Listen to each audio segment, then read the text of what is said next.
एक तरफ लोकसभा चुनाव और दूसरी तरफ इलेक्टोरल बॉन्ड का मुद्दा खूब गरमाया। लोकसभा चुनाव से पहले इलेक्टोरल बॉन्ड के मुद्दे ने खूब जोर पकड़े रखा।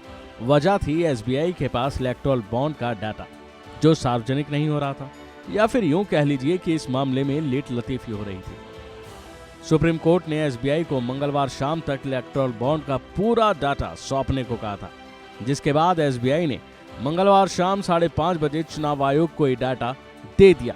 फिर चुनाव आयोग की ओर से गुरुवार को इसे सार्वजनिक किया गया और जिसके बाद खबरों का बाजार गर्म हो गया। बता दें कि यह मामला कई दिनों से चल रहा था, जिसे लेकर भारतीय स्टेट बैंक की लेट लतीफी सामने आ रही थी। फिर सुप्रीम कोर्ट की सख्ती के बाद उसने डाटा जारी किया है। भारतीय स्टेट बैंक ने सुप्रीम कोर्ट की सख्ती के बाद इलेक्टोरल बॉन्ड का डाटा चुनाव आयोग को सौंप दिया।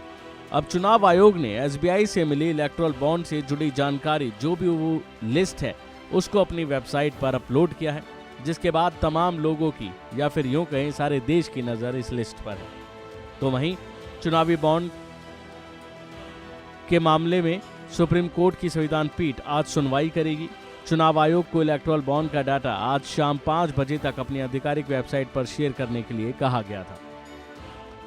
अब चुनाव आयोग की ओर से अपनी वेबसाइट पर इसे पब्लिश भी कर दिया गया है। चुनाव आयोग की वेबसाइट में 763 पेजों की 2 लिस्ट डाली गई है, जिसे देखकर आप भी हैरान हो जाएंगे।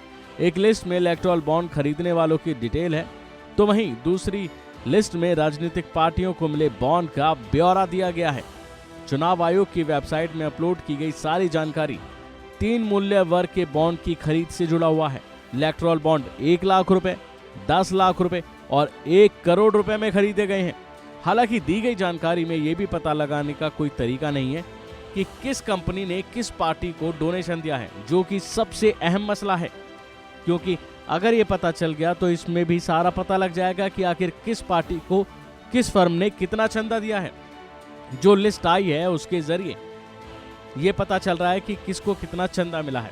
इलेक्शन कमीशन की ओर से लिस्ट से पता चला है कि चुनावी बॉन्ड के माध्यम से चुनावी चंदा हासिल करने वालों में BJP, Congress, Anna Dramuk, BRS, Shiv Sena, TDP, YSR, Congress और अन्य राजनीतिक दल इसमें शामिल हैं।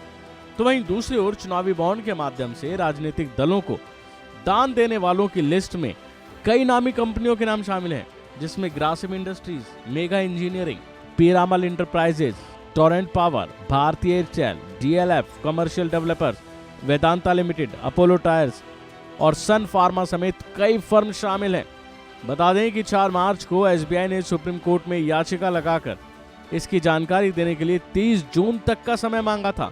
एसबीआई का कहना था कि ये डेटा का मिलान करने में अभी समय लगेगा, जिसके लिए 30 जून तक की मोहलत मांगी गई थी। लेकिन सुप्रीम कोर्ट ने इस मामले में सख्ती दिखाई, फटकार लगाई और उसके बाद एसबीआई ने ये डाटा जारी किया और अब चुनाव आयोग ने ये लिस्ट पब्लिश की है, जिसके बाद हंगामा मच रहा है। बहरहाल अब इस मामले में और अगली अपडेट क्या होती है ये जानने वाली बात है। अभी के लिए फिलहाल इतना ही। बने रहिए वन इंडिया हिंदी के साथ।